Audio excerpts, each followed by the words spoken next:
Welcome to Don't IEP Alone, the only podcast dedicated to helping parents navigate the IEP process and hosted by a special education advocate. Your host has been attending IEP meetings for over a decade and has helped thousands of parents go from an IEP rookie to an IEP all-star. Be prepared to learn tips that will be a total game changer for you as a parent advocate and, most importantly, your child's outcomes. Partnered with the award-winning Blog a Day in Our Shoes, you'll be confident, knowledgeable, and actually looking forward to your next IEP meeting. Don't IEP alone.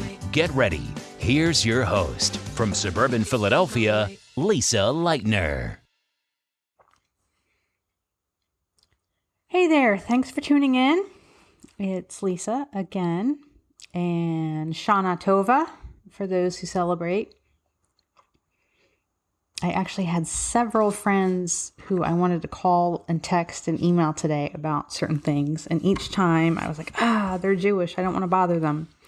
It is a family day for many Jewish families, and I don't want to bother them. So I'll call them tomorrow or the next day. But enjoy for those who celebrate.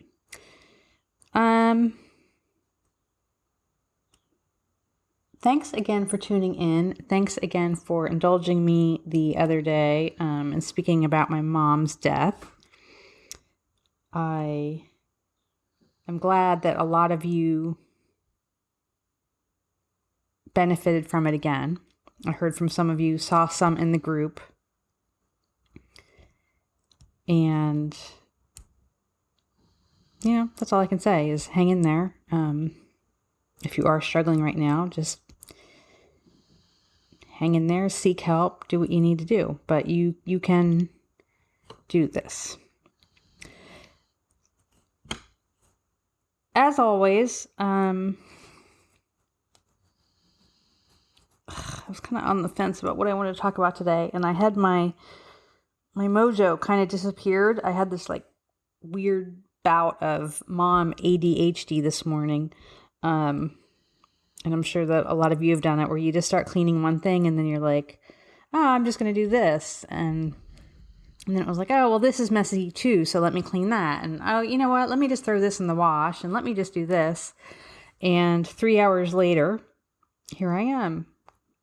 Done with my cleaning project, which was supposed to take about 5 or 10 minutes, and sitting down to do some podcasts and blogs. Hopefully I still get some done this week and published. But that was my morning. I got a lot done. And I can podcast now because the ShopRite delivery person has come and gone. And this is not a plug because they don't pay me. Actually, I pay them. I pay them every week, but I get my groceries delivered by ShopRite, and I love it. If you work at home, even if you don't, it's fantastic. And if you just, people go, I don't want to pay that delivery fee. I don't want to add that money onto my, I already pay so much in groceries. I don't want to spend more.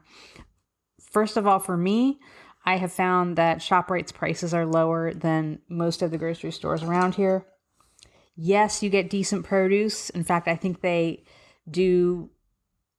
try even harder than you would expect because they don't want you sending it back or complaining and all that. Also, I stick to our budget because when I am checking out every week, when I place my order, I see exactly how much it's going to cost. And if I'm over budget, I go back over the list and I go, do I really need this? Do I really need that? And yesterday, did you know they make Oreos now that have dark chocolate in the middle? Well, anyway, that's what got cut. That was one of the things that I was like, all right, I don't really need them. But Ben & Jerry's was on sale for $2.88, so that got to stay. The Oreos did not.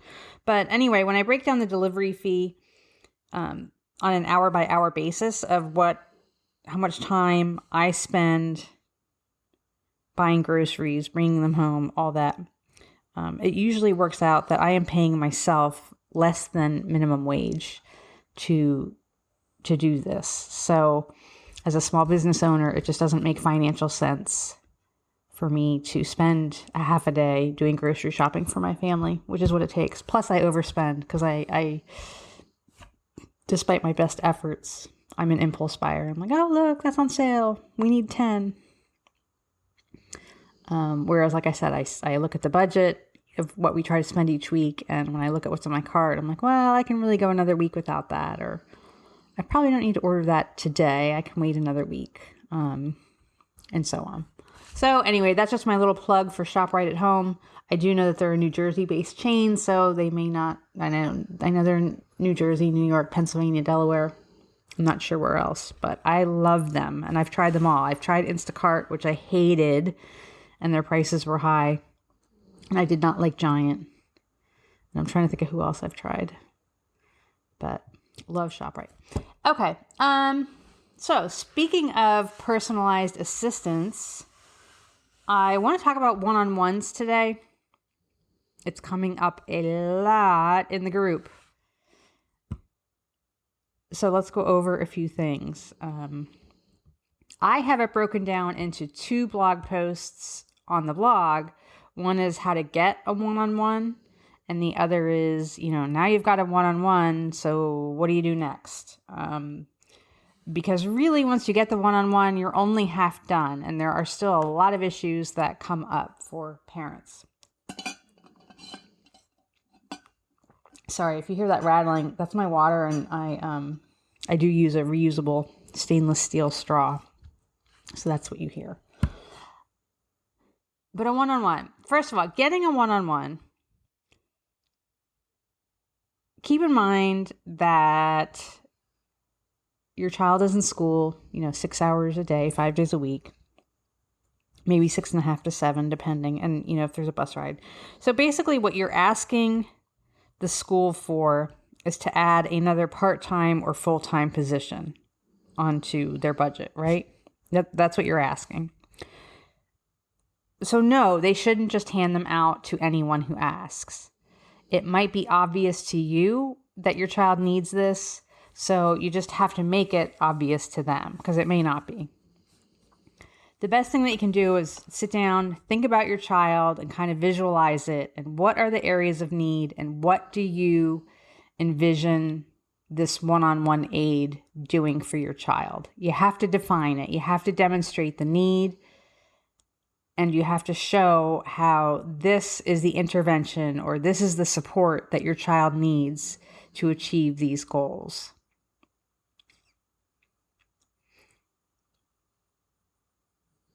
Once you get into that frame of mind, then you just have to keep pushing. Yes, some school districts have an official document that the teacher or the special ed director has to fill out. If they're in support of this, they fill out this, it's, just a justification form of some type that, that's what it is. It's just like an inquiry or what's the word I'm looking for? A request, something like that. You can ask to see the form. The form shouldn't be secret, because that might help you better define your child's needs. And again, why this is the support system that they need, why they need this one-on-one aid. I will say that in anecdotally, and it's an anecdote, so I don't have the data to support this, and I don't even know where I would begin to find the data. But based on what I'm hearing from the group and from people who I meet in life, it sounds like one-on-one aids are becoming more common. So the social stigma may be fading a little bit, because it's just not cool and I know it's not about being cool, but elementary kids, it's not cool to have an adult tagging along everywhere you go and shadowing you and interrupting what you may be doing and things like that. It goes back to some of our kids' earliest skill sets, when they're 2 and 3 years old. And remember I want to do it myself. Kids do want to do it themselves. So please make sure that you have exhausted every opportunity and every strategy that you can think of to enable your child to do this on their own.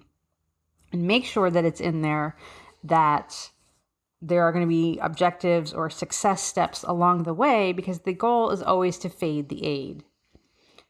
I had a student who was a senior in high school and still had a one-on-one aid. It is very socially ostracizing to do that. And you want to fade the aid. We want our kids to be independent. We want them to be able to self-identify, self-advocate, and problem solve on their own. Some, it does take longer than others. I'm not trying to make anybody feel bad, but I often just see that end result of independence being overlooked because parents are just so glad that, oh my God, thank you that he's finally getting the help he needs. Finally, he has a one-on-one aid. And really, as soon as you get one, it should be, okay, so what are the goals we're working on so that we can get rid of you? Because that's what you want.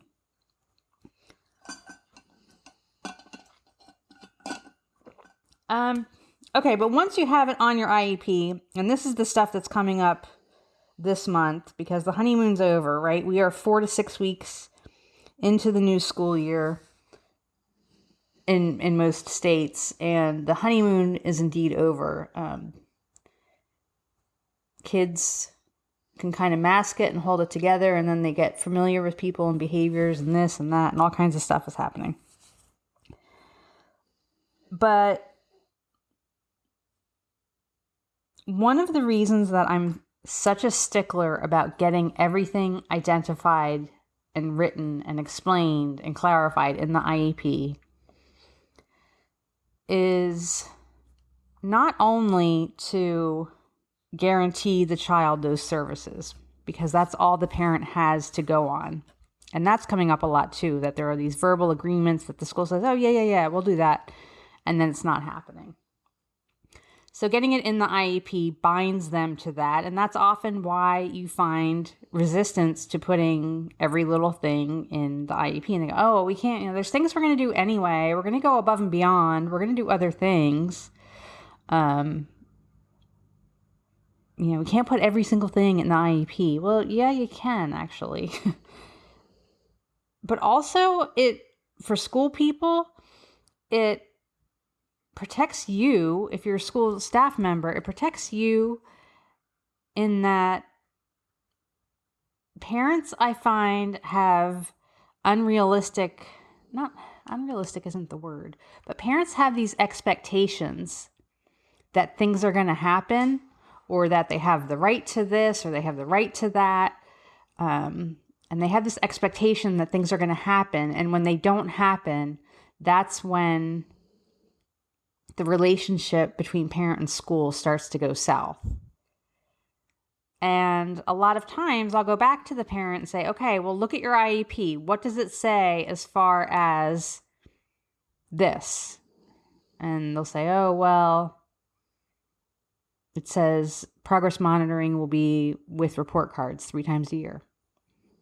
Okay, well, if that's what's in your progress monitoring, why do you have the expectation that they're going to send you home a sheet every day or every week? And it's this whole thing of, well, they just don't want to do it, and they hate me. They hate my kid. It just starts all these negative feelings. We start to assume intent. We start to take on all this emotion when no, you're not getting daily progress monitoring because it's not in your IEP. And why in the world would a teacher sit down and write out a whole bunch of daily communication logs if it's not in the IEP? So, and another thing is with the aids. You have to get them clearly defined, every little bit, in the IEP. If your child is going to share an aid, so you might be offered, and this might be, I wanted a one-on-one. A 1-on-2 or a 1-on-3 might be sufficient. It really might. But if they say, well, we're bringing in one aide or one para, and she's going to work with 3 IEP students in the classroom, That needs to be in your IEP, and it needs to be in there what is going to happen over lunch, what is going to happen at specials, what is going to happen over recess, what is going to happen when the aide goes to lunch, and so on. Because I can't even tell you how many times I can think of two very prominent situations, or two that really stick out, I'm sure there are more, where a child gets suspended for behavior. And it's like, oh, well, the one-on-one was at lunch. Well, you know what? Parents do need to eat lunch. But if somebody's responsible for that child all day long, then they need to have someone. You can't just, well, here, kid, hold it together while she's at lunch. Don't get in trouble. Because, of course, it always happens when they're not there. That's the whole point of having them there, to recognize situations and, preemptively distract or whatever it is that they're to do. So just make sure you get it defined.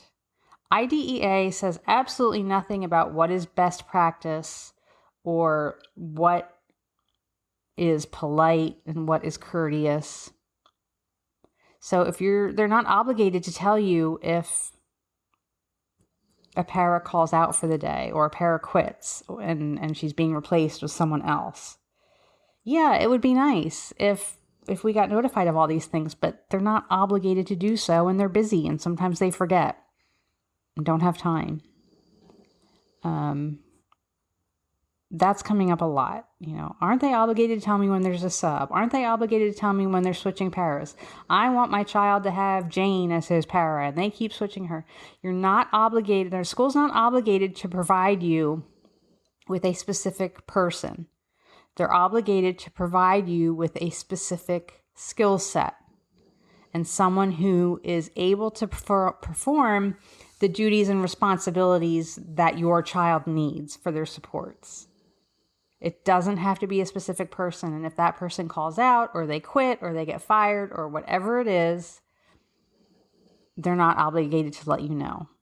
It would be nice. It's a common courtesy. But again, people get busy.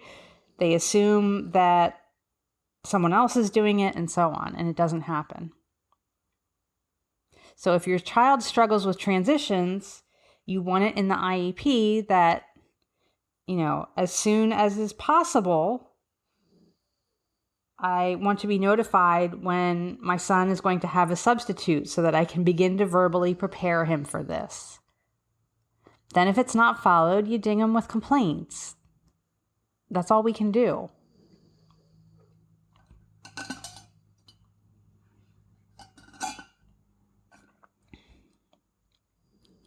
They're only obligated to provide what's in the IEP. Many schools do go above and beyond and do lots of things that aren't listed in the IEP. But I just can't even tell you how many times I say to the parent, well, go look at your IEP. What does it say? And what the parent is expecting is not in the IEP. So that's why you get it there. They only generally have to type these things up once. A lot of this stuff repeats itself year to year.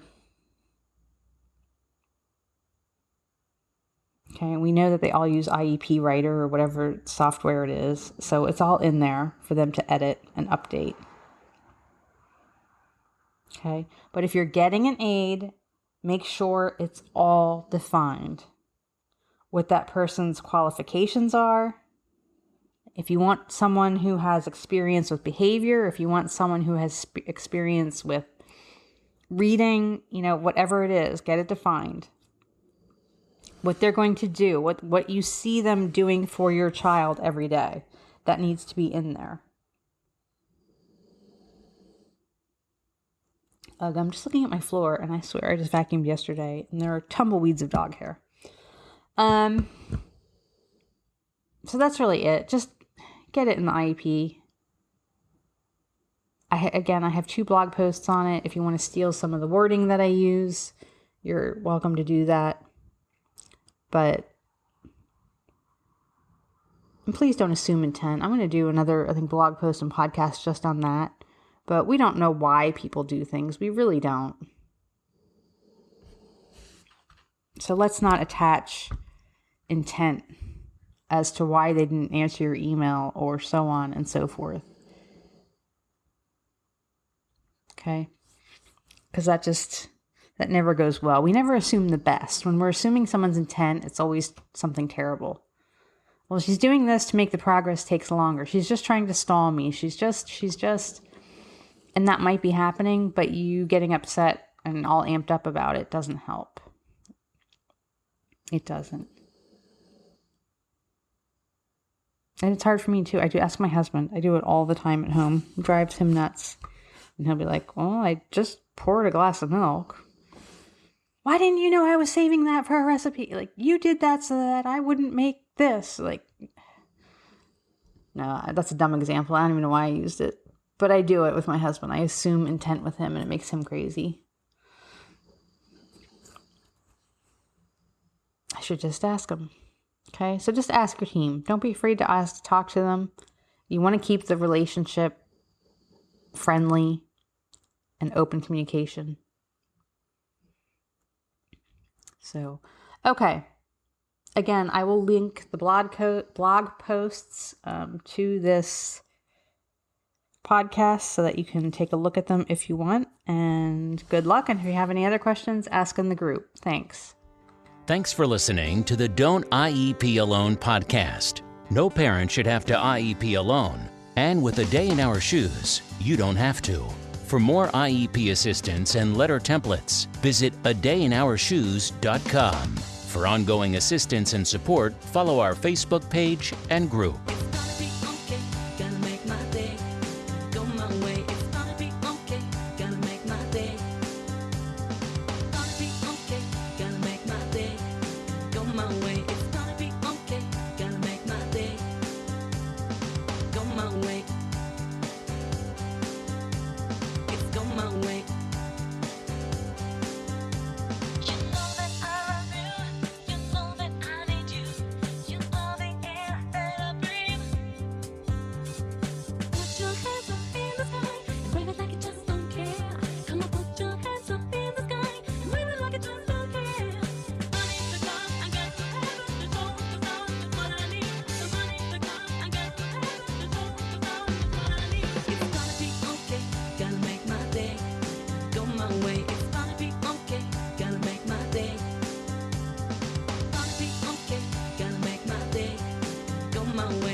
Me, I could fly up to the sky.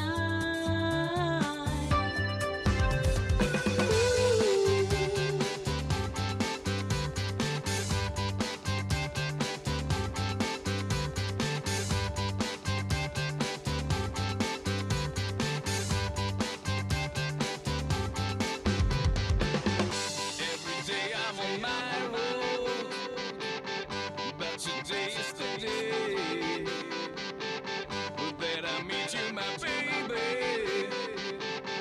Hope you're going to stay. It's gonna be okay, gonna make my day. Go my way, it's gonna be okay, gonna make my day. It's gonna be okay, gonna make my day. Go my way, it's gonna be okay, gonna make my day. Go my way. It's go my way. My way. It's go my way. It's go my way.